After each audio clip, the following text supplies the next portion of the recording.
مرحب مرحب يا رمضان ويا مرحبا بك يا رمضان مرحب مرحب يا رمضان ويا مرحبا بك يا رمضان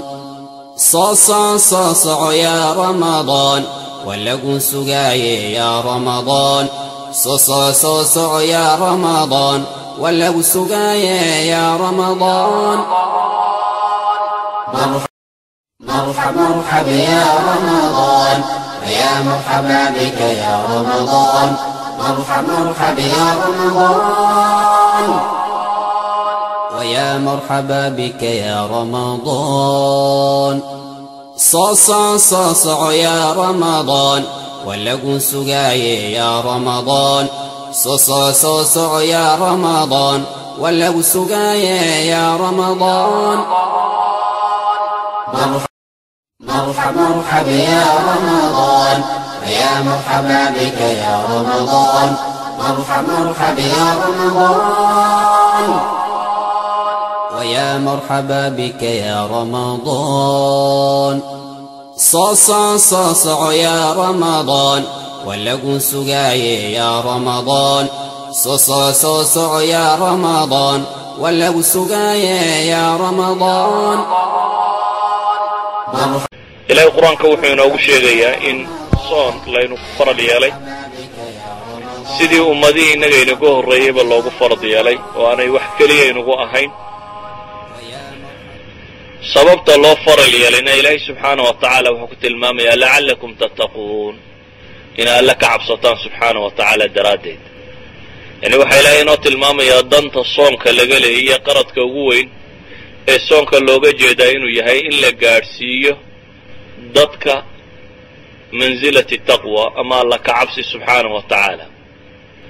الله كعبسي قنا وحين ورنكرنا وغاية الغايات وإلهي القرآن كوحكو لي وما خلقت الجن والإنس إلا ليعبدون جنك إيا إنسي وما أبورين إنا يعابدان موياني هدنا عبادة لفتدا إلهي وحلي يا أيها الناس اعبدوا ربكم الذي خلقكم والذين من قبلكم لعلكم تتقون انت إلهي آيات هوركو يري جن يا إنسي وحانو أبورين يعابدان آياتنا كلنا إلهي وحلي سبحانه وتعالى يا أيها الناس اعبدوا ربكم وارددوا الرب عابدا رب جيدين كيدن أبوري كويدين كهر ريبا لعلكم تتقون عبادة وحيد قارسين سابال لي منزلة التقوى إن إلهي سبحانه وتعالى كعب ستان مسألة التقوى مركا ومسألة قرآن كآد وقبل بلارا إن دورية ميلاد قاريسة أي إلهي سبحانه وتعالى بل موقو بلان قادين وحاوه لا يقف على كعب ستان ومن يتق الله يجعل له مخرجا ومن يتق يعني آيات رب بدن أي إلهي سبحانه وتعالى وحكت المامية ومن يتق الله يجعل له من أمر يسرا يعظم له أجرا يكفر عنه السيئات قرآن بدن با إلهي وحكو سفين يا قفك ألا كعب صدية مدوه إليه صونكم مركا وحن لين والبابدا وقوب بلارا كانت ضدكو إنا إلهي كعب صدار سبحانه وتعالى إلهي وحنوت المامي إنا أن لوغو تلقى لين صون كان لين الصومين إن لين وقو عقابه بل إلهي وحت المامي أياما معدودات وابا مالما يرو ترسن با إلهي ليه مالما آدو قوبا وين بالكو المامي سبحانه وتعالى waxaa ilaahay inoo tilmaamaya inaynu soonnaa inaynoo khayr badan tahay idan bishaan inagu soo socota waa bishii ramadaan waa bisha qura ilaahay magaceeda quraanka ku sheegay shahru ramadaan alladhi unzila fihi alquran waa bisha ilaahay subhanahu wa ta'ala uu soo dejiyay kitaabkiisa waa bisha ay ku jirtay laylatul qadr oo quraanku uu sheegay inay khayrun min alf shahr tahay kun bilood inay ka khayr badan tahay waxaan leenahay marka waxaa dadka muslimiinta ay u baahan yihiin inay in badan u diyaar garoobaan oo maxay ugu diyaar garoobaan inay ugu diyaar garoobaan bisha tani wixii laga rabay inuu qofka muslimkii xaqiijiyo qaradkii laga lahaa waxa ilaahay subxaanahu wa tacaala inoo sheegay can طariiqi rasuuli salawaatu ullahi wasalaamu calayh axaadiista nebiga ka sugnaatay in bisho ajar badan ay leedahay oo dembiga lagu dhaafo inay tahay junna gaashaan qofka muslimka ka celiya naarta inay tahay waxyaabaha jannada lagu gaadho yani axaadiis aad u tiro badan ayaa nebiga ka sugan salawaatu ullahi wasalaamu calayhi oo wada sheegaysa fadliga bisha tani ay leedahay ilaa xad uu nebigu ku tilmaamayo in jannada la diyaariyo albaabadeeda la furo naarta albaabadeeda la xidho shayaadiinta kuwa waaweyn oo dhan la xidhxidho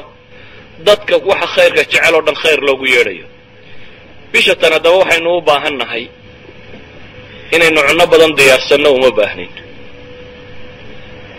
inaynu guriga raashin badan la dhigo uma baahnin waxaynu u baahan nahay bisha tan inaynu caziima go-aan adag qaadanno oo ah kow inaynu ka xorowno shahwati nafs nafta hawadeeda iyo waxa ay doonayso inaynu ka xorowno oo aynu baranno in nafta lagu xakamayn karo ilaahay abuurtay waxa uu faray laga fogayn karo wixii macsiya dhammaanteed waayo bisha tani waa bil loogu talagalay qofka muslimkaa in wax lagu baro ciqaab maaha waayo aayaadka ka warramaya soonka ayaa ilaahay wuxuu ku tilmaamayaa yuriidu allahu bikum alyusr walaa yuriidu bikum alcusr ilaahay subxaana wa tacaala wuxuu idinla doonayaaba alla leeyahay inuu noloshaba idin fudaydiyo yusr buu idinla doonaya gaajada tan aad arkaysa iyo waxa kanoo dham waa lilyusr adiga fudaydkaaguu ku jira iyo nolosha in lagugu fudaydiyo ilaahay marnaba idinlama rababa alla leeyahay subxaana wa tacaala alcusr taa adag caqliga bini aadamka iyo maangaabnimo tiro badan leh oo gaaladu sharaxda waxaa laga yaabaa inay dadka badh ugu sawirto inay nooc min wax dhib badan le ay tahay laakiin ma aha waxaan leenahay bisha ramadaan waa bil qofka muslimkii iraadadiisa iyo dooritaankiisa uu xoogeeyo waa bil qofku uu barto sabirka waa bil uu qofku ilaahay subxaana wa tacaala wuxuu nimco siiyey uu xasuusto oo ilaahay u mahad celiyo waa bil dadku mashaacir araxma naxariista dareemadeedu uu dib u soo kaco waa bil qofka muslimkii uu u traingareeyo inuu ilaahay isu dhiibo subxaana wa tacaala walidaalika ugu horrayn ilahay qur-aanka wuxuu ku tilmaamayaa ara'ayta man ittakhada ilaaha hawaah afa anta takunu calayhi wakiila am taxsabu ana aktarahum yasmacuuna wayacqiluun ilahay wuxuu leeyahy ma waxaad u malaynaysaa kuwa kan hawadooda yacni ilaaha ka dhigtay hawada ilaaha laga dhiganaya waa maxay naftu waxay ku tidhaahduna haddaad daba gasho dee iyadaa ku amarta waxay sheegtaba haddaad u fuliso waxay doonto inaad raacdo iyadaa markaasi ku amarta kuwa ilaahay wuxuu ku tilmaamayaa intooda badani ma inay wax maqlayaan baad moodaysaa baa leeyihi ama wax garanayaan waa xoolahoo kale baa ilaahay leeyihi bale xoolaha ka dariiqo fiican ugu horrayn caloosha tan la buuxinayaa ee insaanku inta badan buuxinayo faa'iido badan ma leh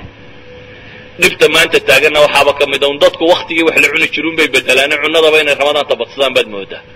asalkuna wuxuu ahaa in cunnada ramadaanta qofku iska yareeyo waxaa loo soomayaa kow ilaahay subxaana wa tacaala inaad ku caabudo in la yskaga yareeyo ramadaanta cunnada tan waayo cunnadu sideeday u tahay xanuun nebigu salawaatu ullahi wasalaamu calayhi axaadiista ka sugnaaday waxa uu ku tilmaamayaa maa mala bnu aadam wicaa'an sharan min baطnih insaanku weelba ma buuxiye buu nebigu yidhi ka shar badan calooshiisa calooshii markay buuxsanto kibir baa bilaabma markay buuxsanto shahwaatu nafsiga oo dhan baa bilaabma markay buuxsanto wax badan baa bilaabma nebigu wuxuu leeyahay calool wax ka shar badan loo la buuxiyaaba ma jirto ee bixasbi bni aadam ukaylaat wa fii bacdi riwaayaat luqaymaat bini aadamka waxa ku filan buu nebigu yidhi waxoogaa yaroo la rururo oo yuqimna biha salba uu dhabarkiisa ku toosista un haddii aan cunno la daynin buu nebigu yidhi salawaatu ullahi wasalaamu calayh cunnada 3 meelood oo meel ahaan calooshaada 3 meelood oo meel ahaan cunno ku rido 3 meelood oo meel ahaanna sharaab ka dhigo 3 meelood oo meel ahaanna neefneefsigaaga u daayla waad cifanaysa haddaad aragto xataa neefsi kari maysidii idan waxa uu nebigu tilmaamayaa inaad cunnada isku badinin ee calooshaadu wixii ay qaadi karaysa 3 meelood oo meel qudha inaad cunno ka dhigato meesha kalena inaad sharaabkaaga iyo biyahaaga iyo wixii aad cabbaysa ka dhigta meelna mar walba inay ku bannaanaato dheragta badan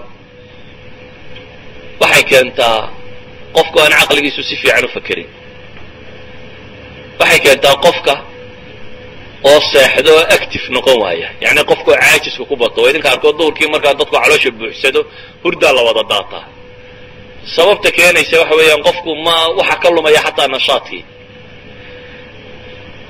waxa loo baahan yahay oo qofka muslimkaa la faraya xataa waxaa la yidhahdaa dunida markay dheragtan iyo cunnada kan kala noocnooc iyo waxaan la isku walaaqiyaa tiro badatay ayaa xanuunadan tiro batayna la socday dadka intay cunnadoodu yarayd xanuunkooduna uu yaraa markay badatay waxaan la cunayo waxaan la walaaqayo ayuu la batay walidalik baa xanuuno badanoo maanta dunida joogaa waxaa la yidhahdaa waa amraad alxadaara bay yidhahdaa waa xanuunadii ilbaxnimadan tirada badan leh iyo cunnadan tirada badan leh ay soo kordhisay sidaa awgeed ilaahi subxaanahu wa tacaala wuxuu inoo tilmaamayaa bishan inaynu soonno oo soonkaasi aynu uga dan leenay inaynu ilaahay ku caabudno marka koowaad yacni caafimaadkiiyo waxani waa meel dambe waxaa u horeeya inaad ilaahay ku caabudayso sidaa awgeed buu nebigu wuxuu leeyahay xadiidkii uu tilmaamayey yatruku طacaamahu wa sharaabahu min ajli xadiisulqudsiga ahaa ilaahay baa wuxuu leeyahay qofka muslimka ah cunnadiisa iyo cabistiisaba aniga dartay buu iga tegey saa awgeed camal kastoo bini aadamku leeyahay isaga ayaa iska leh soonka mooyaane soonka anigaa gaaru le baa laleeyahy subxaana wa tacaala si gaarana uga abaalmarinaya waxaan leenahay qofku wuxuu ugu jeclaa hadduu awoodi karo inuu xakameeyo o ilaaliyo oo ah cunnadii iyo cabistii iyo wixii hadduu awoodi karo inuu ka baxo ma'luufaadka insaanku barashadu waa dhib waxaa laga yaabaa wakti aad koob shaaha cabi jirtay waktigii marka gaadho waad iska xasuusanaysaa isagaan wax badan oo nafciiba kuu taraysa waayo waad barabta waxaa ulfiga la yidhaahdaa aad buu u dhib badan yahay walidalik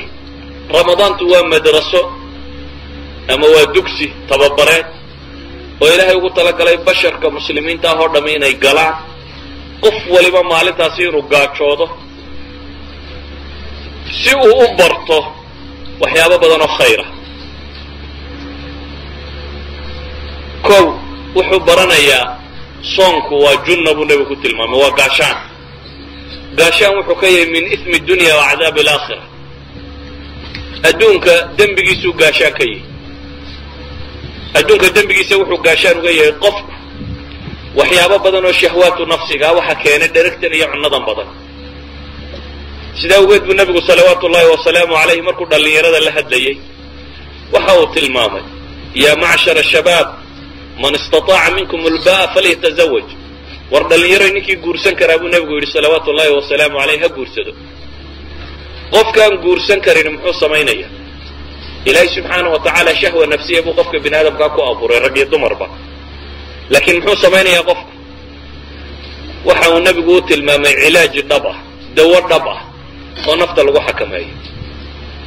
war ninkii guursan kari waayo soom buu nebigu yidhi salawaatu ullahi wasalaamu calayh fainahu agadu lilbasar waaxsanu lilfarj kii hore ee guurku intaa horaa lagu sheegay waman lam yastatic waxaa la yidhi facalayhi bisom faina lahu wijaa shahwaatu nafsiga o dhan waxa xakameeya waa soonka maadaama uu yahay soonka waxa xakamaynaya waxaa loo baahan yahay qofka muslimka ahi si uu iraadadiisa iyo doonistiisa uu tababaro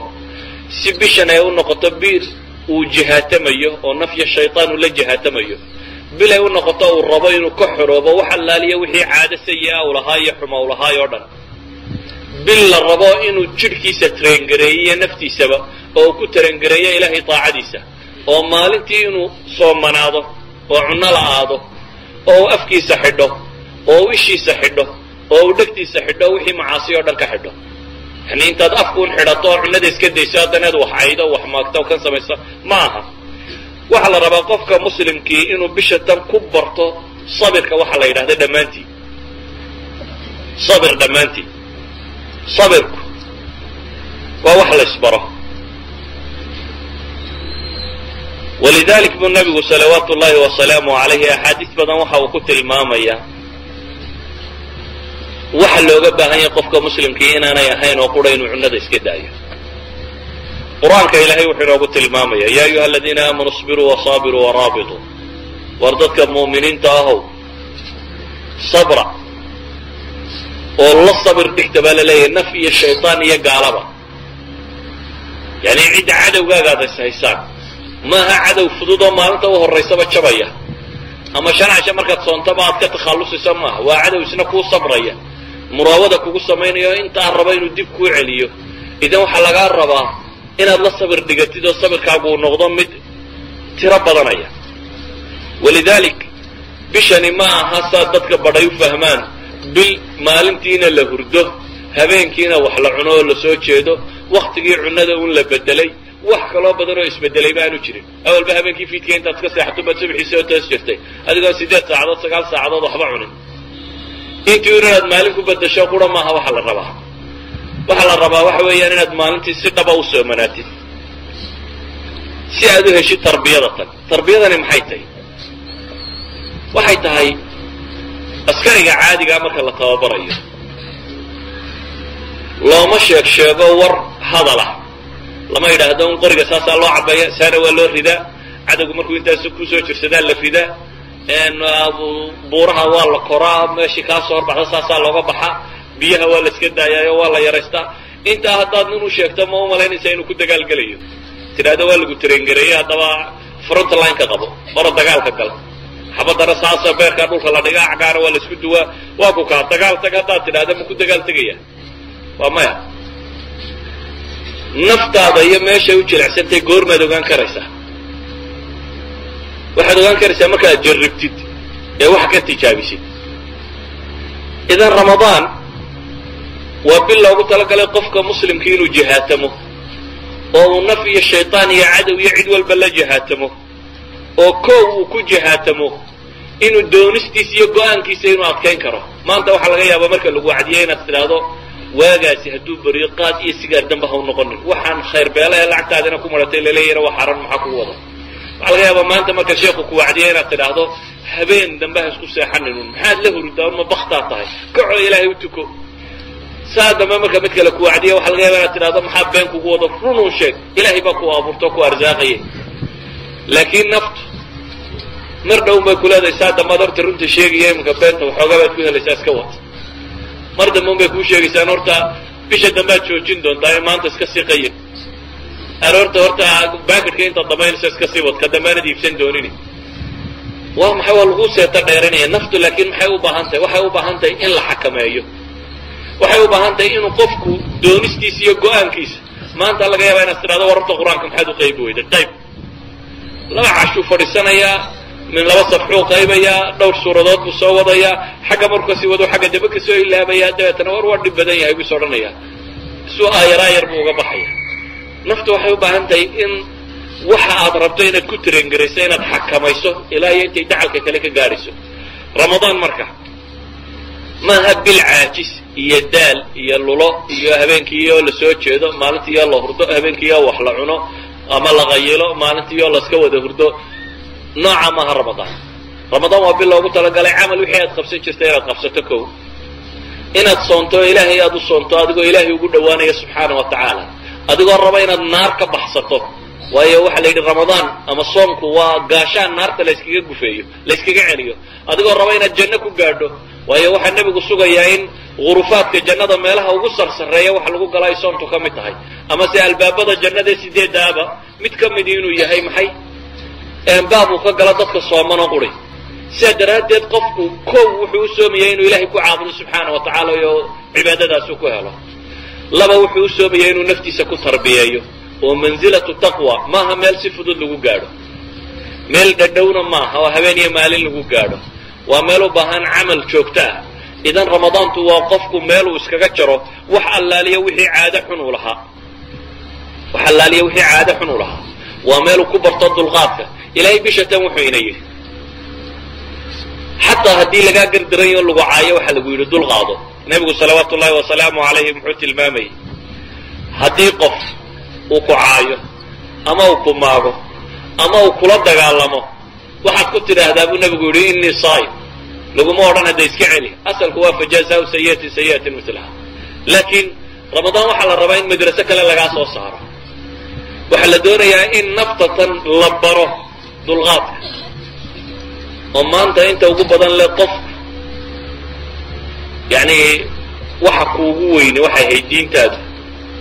dadku arrimaha diintooda marka wax la yeelo waaba isaga dulqaataan mid diin caaya mid waxaan samaynaya kuwa sharciga ka tegay qaar isqaawiya wax walba waa loo dulqaadanaya haddii se adiga lagu caayo xawlalmaridada ku kacaya cala daraaddeed yani nafta yar sa aad ugu karaysa ugu cadhoonayso ilahay kitaabkiisa iyo diintiisaba inaad ugu cadhoon baa laga yaabaa ilah iyo rasuulkiisa wax laga sheegaya inaad ugu cadhoon baa laga yaabaa laakiin adiga marka wax lagaa sheegaya in xawlalmaridada ku karaan idan si dulqaadka laguu baro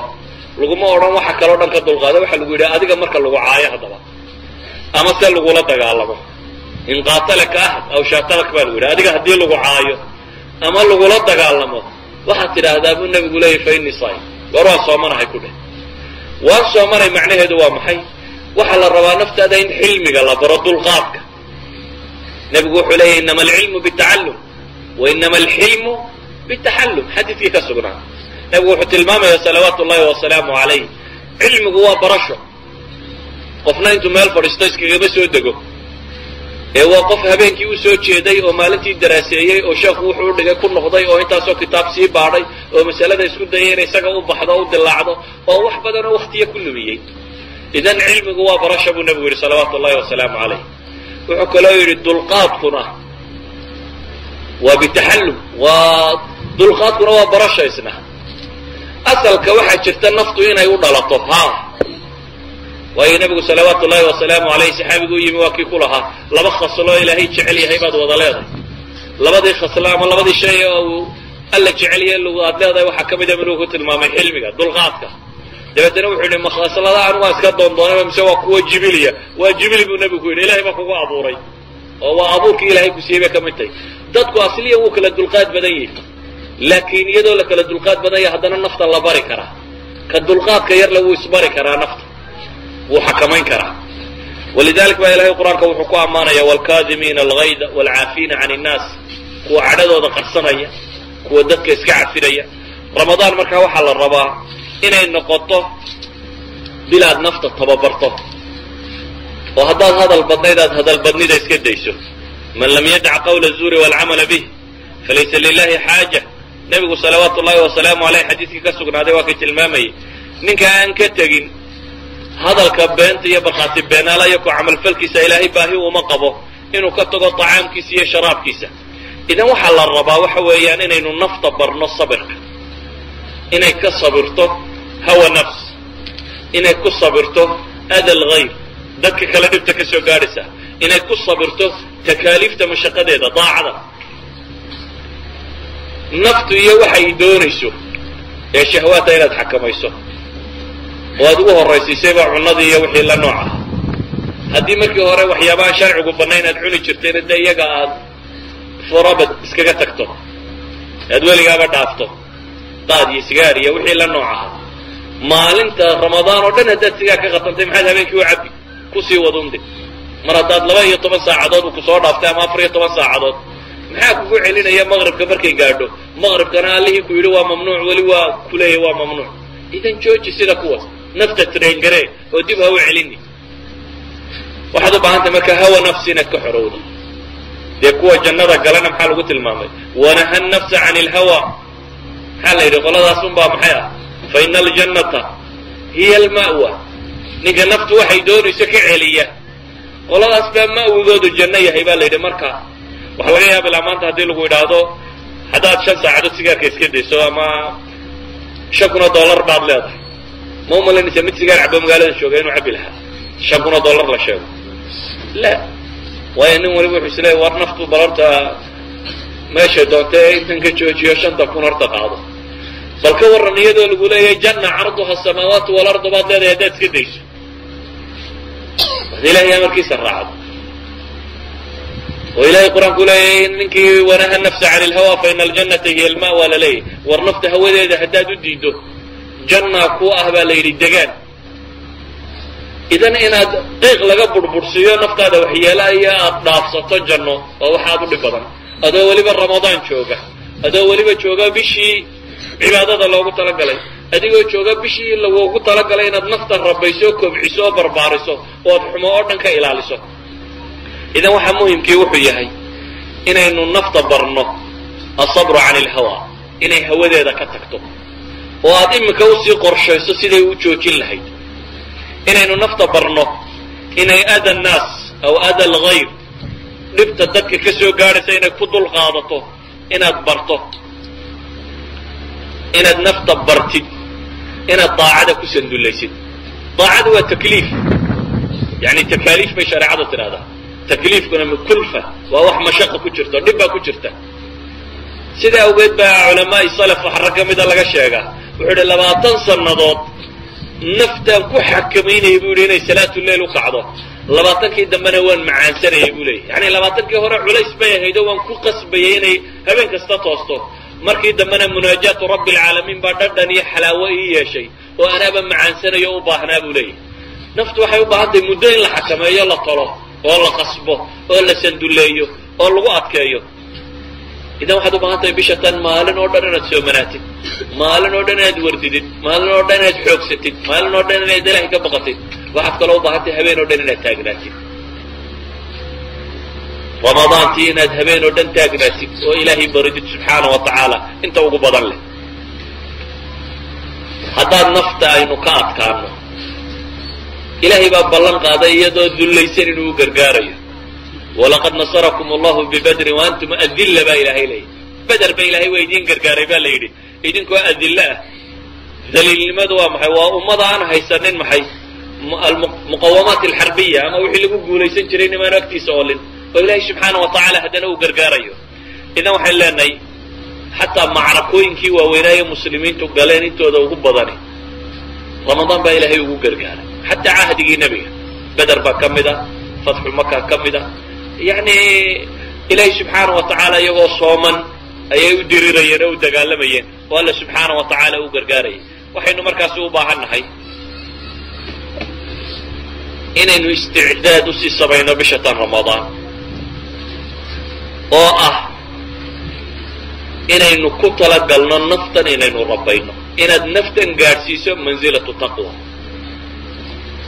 mansilati taqwa halkay ilaahay kaga cabsan lahayd halkay qur-aanba ku fahmi lahayd waayo qur-aanku yuu wax u taraa dalika alkitaabu laa rayba fiih hudan lilmuttaqiin baa ilahay yidhi kitaabkaas qur'aankaa wuxuunbuu hanuun u yahay ayo yuu huda u yahay hanuun yuu u yahay tilmaame yuu u yahay lilmuttaqiin baa ilahay leeyahy subxaana wa tacaala kuwa ilaahay ka cabsada ahlu taqwuna waa kuwan qur-aanka ilaahay aayaad ka dambeeya kusii sifaynayo waxaynu markaasi leenahay soomku waa nafta oo la tababarayo ee waa inaynan ku talagelin bil hurdo badan iyo cuno badan iyo cajsi iyo kasli lagu sita war cajsiga iyo kasligu waa bukaanadu nebi moxamed ilaahay ka magan geli jiray ba marka horeba inaad bishii cibaadadaadu xidhxidhaan lahayd cajsi iyo kasli ku galaan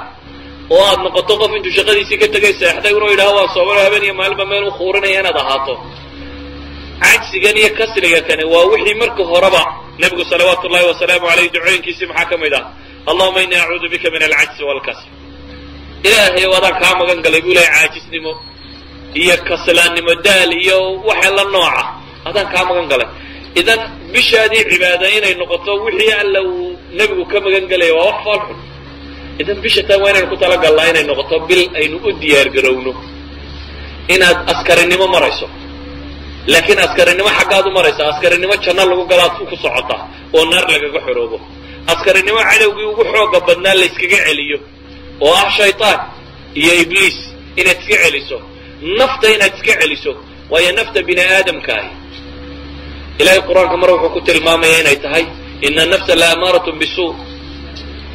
inay tahay mid xumaha dadka farta hawadeeda waxay doonayso shahwaadkeeday rabtaa inay ku hogaamiso laakiin waa la tarbiyan karaa bay culammadu yidhahdaan waxaa la gaadhsiin karaa annafsi lawaama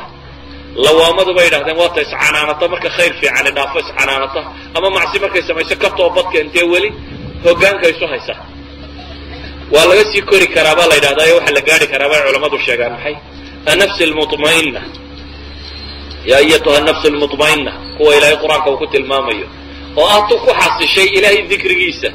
macaansato aanu mashaqiya dhibba ku ahayn alaa bidikri illahi tatma'inu alquluub itmiinaankaasi gaadhay dhadhan ay u samaynaysaa cibaadadu iimaanka xalaawadiisa dhadhamiyey waayo nebigu salawaatu ullahi wasalaamu calayh wuxuu tilmaamayaa iimaanku inuu طacmi leeyuu sheegay dhadhan inuu leeyahay bale inuu xalaawo leeyahay daaqa طacma aliimaan iyo daaqa xalaawata aliimaan labaduba axaadiista waa soo arortay dhadhanka iimaanku leeya in la dhadhansado waaba macaanu macaanka in la dhadhamiyo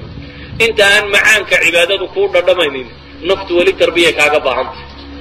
weli kobcin bay u baahantahy macrifo khaliyama waa laga yaaba macrifo badan inay madaxaaga ka buuxdo inaad in badan garanayso waxa shirkiga iyo waxa bidcada ah inaad in badan garanayso waxa saxa iyo waxa qaladka ah laakiin haddana naftaadu inaanad si fiican u tarbiyaynin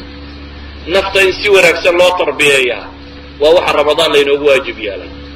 inay noqoto markaasi bil aad ku tala gasho inaad naftan u xidhxidho oo aad ka saarto tuqyaanka waayo insaanku markuu dharguun buu qooqu bilaabmaa kallaa ina alinsaana layadqaa an ra'aahu istagna wuxuu qofku ilaahay nimcadiisa dhadhamin karaa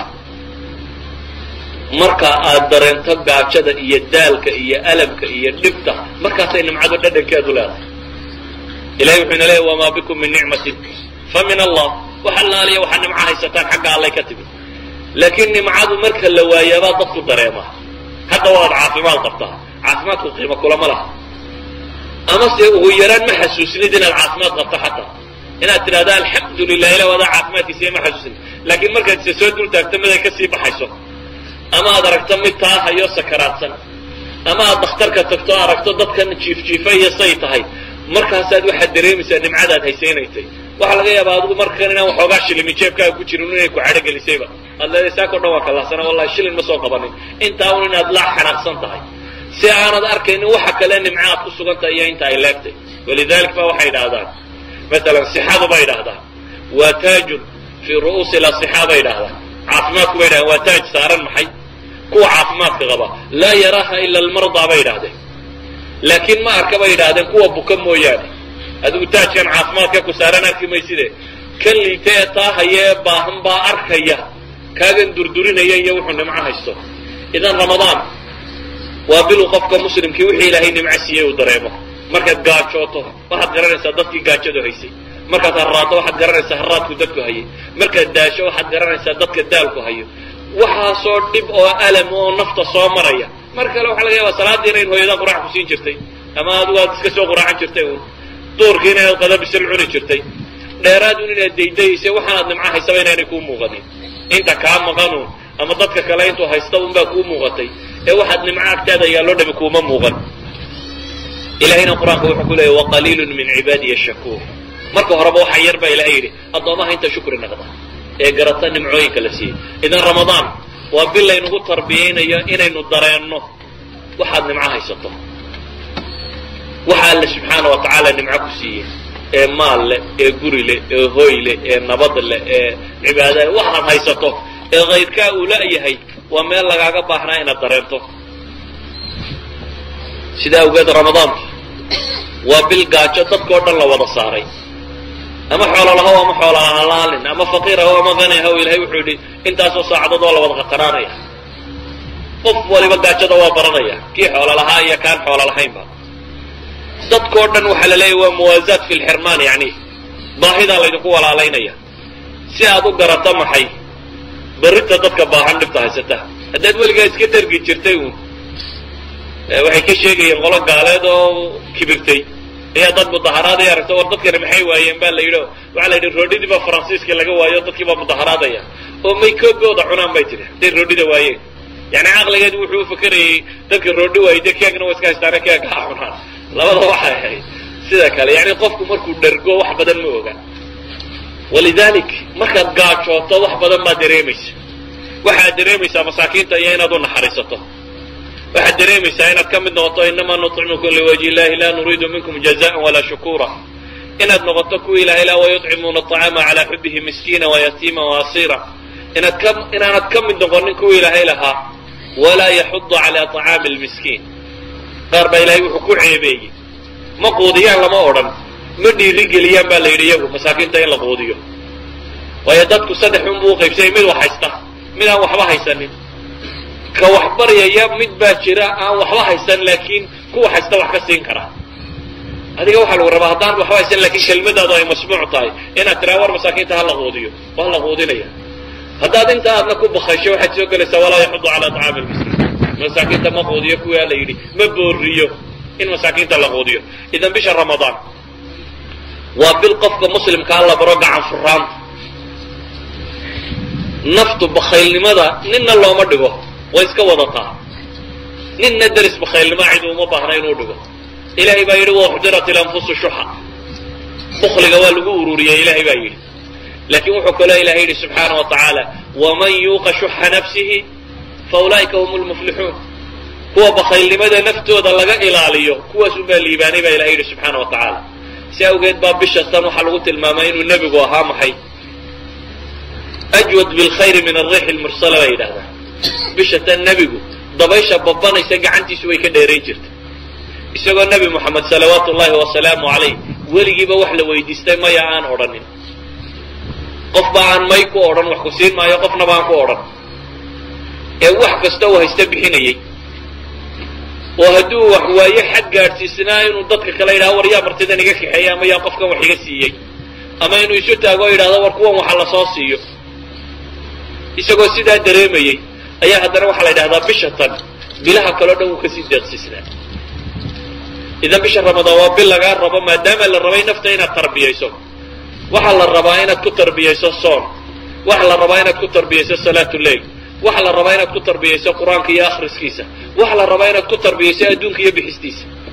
gacantaadu inay furaato bisha tan oo aad barato sida wax loo bixiyo.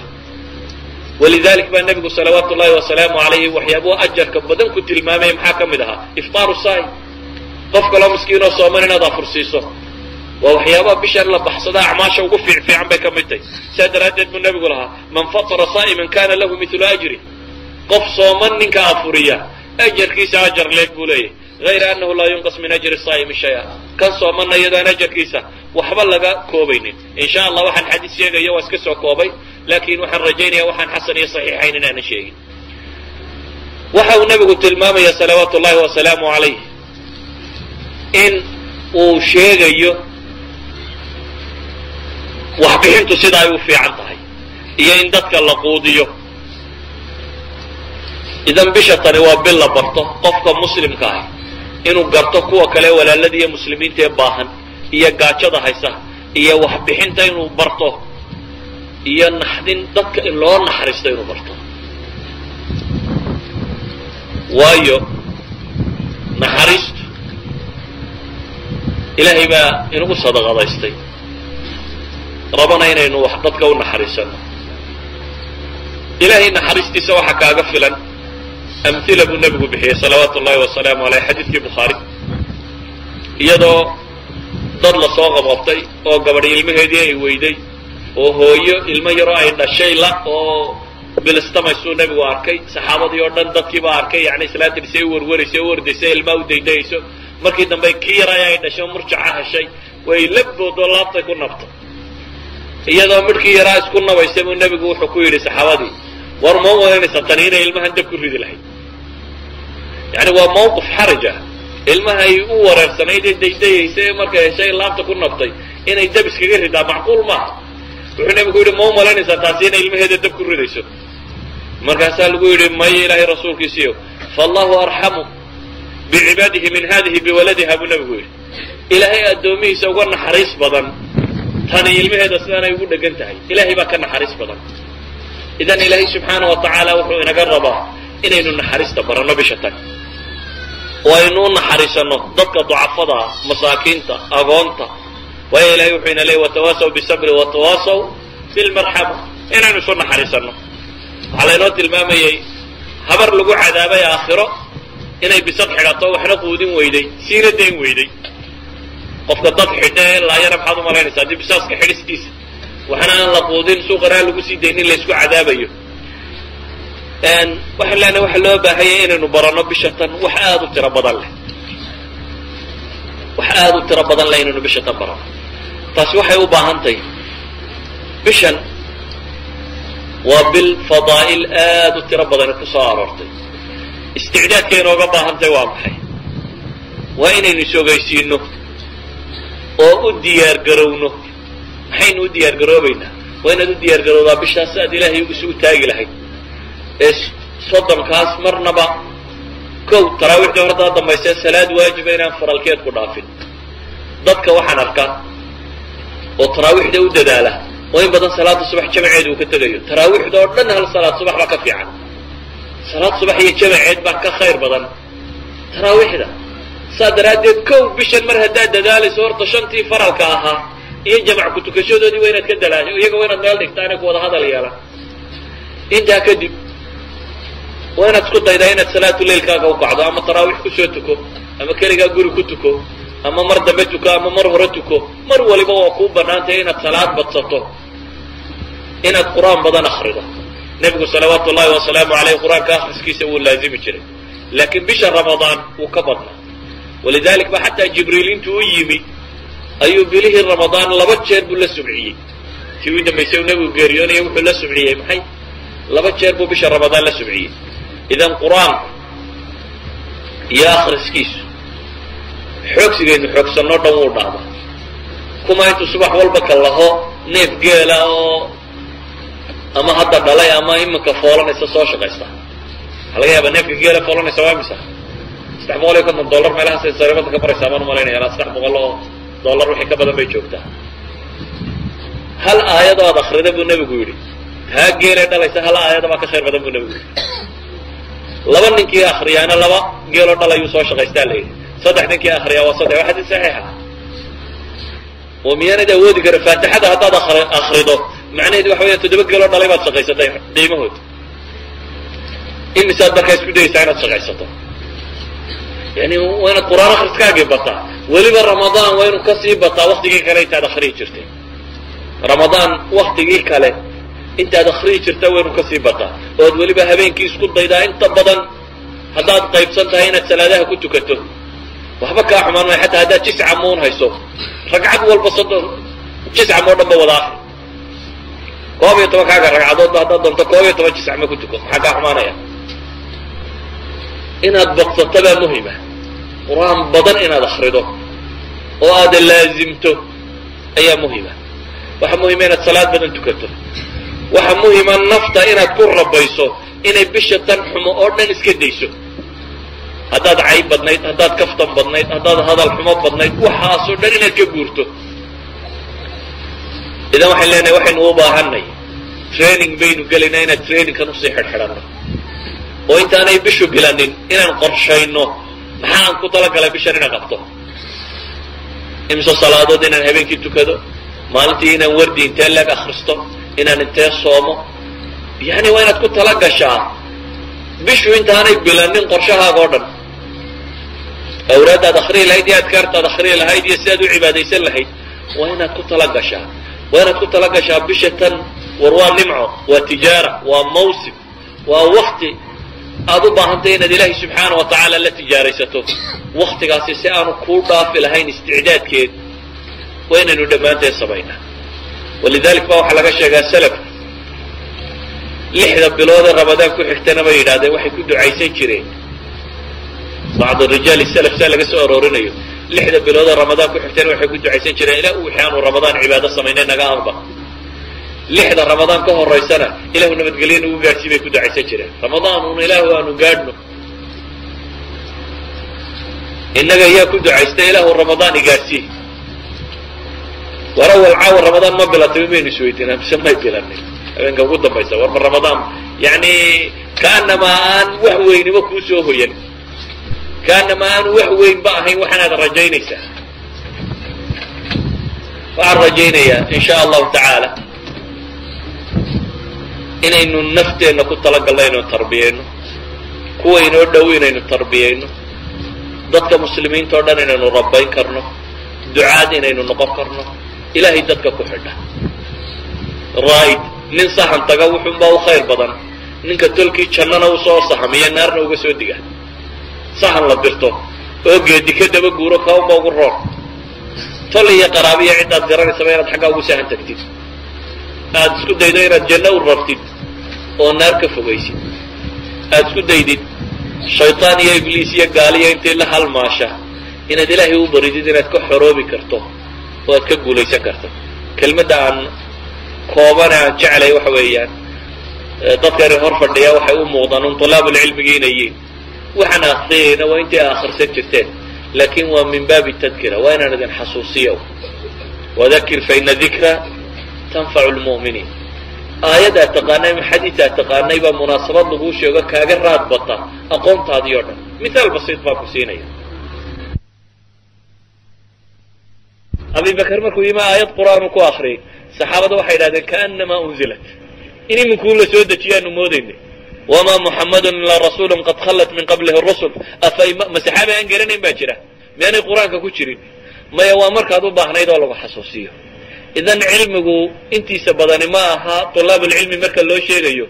cilmi jadiida idinma akrinayo ama nusuusaydan aqoon idinma akrinayo lakin in sha allah waxaan rajaynaya waktigii u baahnaa inaynu xasuusanno in alla ka dhiga inaynu isxasuusinay wallahu aclam wabilahi tawfiiq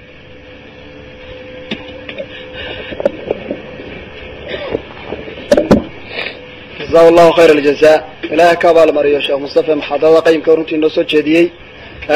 waxaan runtii aan idin xasuusin lahaa inay dumarku ayagu horeeyaan oo inagu aynu yar joogno haddaynu raggii nahay intaasaan idin xasuusin lahaa annagu rag ahaan dumarka inaga horeynaya ayagu ha inaga horeeyaan anuguna kelimad baan idin xasuusin lahaa bisha ku saabsan waxaa badatay dadku inay maalmo kale nooca soomaan waxa habboon in la wada soomo dadka meesha qura wada deganay maalin keliya ramadaantu inay maalin qura noqoto labada qowle fiqiga culamada ka sugan labadaba rijaal salafa ku tegey rag waaweyn baa ku tegey rag la yaqaan baa ku tegey labada qowlba in sha allahu dhibi kuma jirto middaad doonto tarjiix laakiin midnaba ma banaynayso in laba casho la kala soomo walidalik waxaan idin xasuusinayaa a'ima matalan a'imada ku tagtay in mar qura la wada soomaa inuu daliilkaasi raajix yahay waxaa ka mid a matalan sheekh alalbani raxmat ullahi calayh laakiin fi tamaami lmanna marka uu tilmaamo ra'yiga raajixa ayuu haddana wuxuu leeyahy waxaan ku talinayaa buu leeyahy maadaama maanta muslimiinta ay qaybsameen oo duwal yaryar ay noqdeen qofka muslimkii inuu dawladdu la nooliyo waktigeeda la soomo ayaan kula talinayaa buu leeyahy si looga baxsada buu leeyahy magaalo qura inay iskhilaafto dhowr waktiyoo kala gedisanayso waa isagoo ra'yiga kale fiqiga ah min xayti daliil rajaxay ayuu haddana min xayti almaslaxa waalfasaad ka ratibmaya waxa uu rajaxayaa in maalin qura soonku u wada dhaco walow ra'yigaa kalena qabay wakadalik fatwa bnu baazna saasay ku tagtay hay-a kibaar alculamaana saasay ku tageen waxaa inugu badan in badan inaad aragto dhallinyarada sacuudiga la soomayso aan yeman la soomayn garana maayo fatwadaasi meesha ka imanayso xataa haddaad rumaysnayd in uun meel muslima in laga arko maxaa keenay inaad sacuudigana la soonto yemanna aad la soomi weydo ama jabuutina aad la soomi weydo waxaasoo dhan soo ururi labada ra'yi min xayti daliilkaa doonto ku tagsano laakiin waxaan leenahay siday a'imati alfatwa fatwoodeen waxa habboon inay dadka magaalada wada degani maalin qura wada soomaan taasina waxa qura ay suurtagal ku tahay un in culamada magaalada degan iyo wasaarat alawqaaf ay iska kaashadaan in maalin qura dadka loo iclaamiyo dhallinyaro idina aydan isku dayin dadka inay badhna soomisaan badhna in la afursiiyo wallahu aclam taasaan idin sheegaya asalaamu calaykum wixii dambe haddii alla yidhaha su-aalaha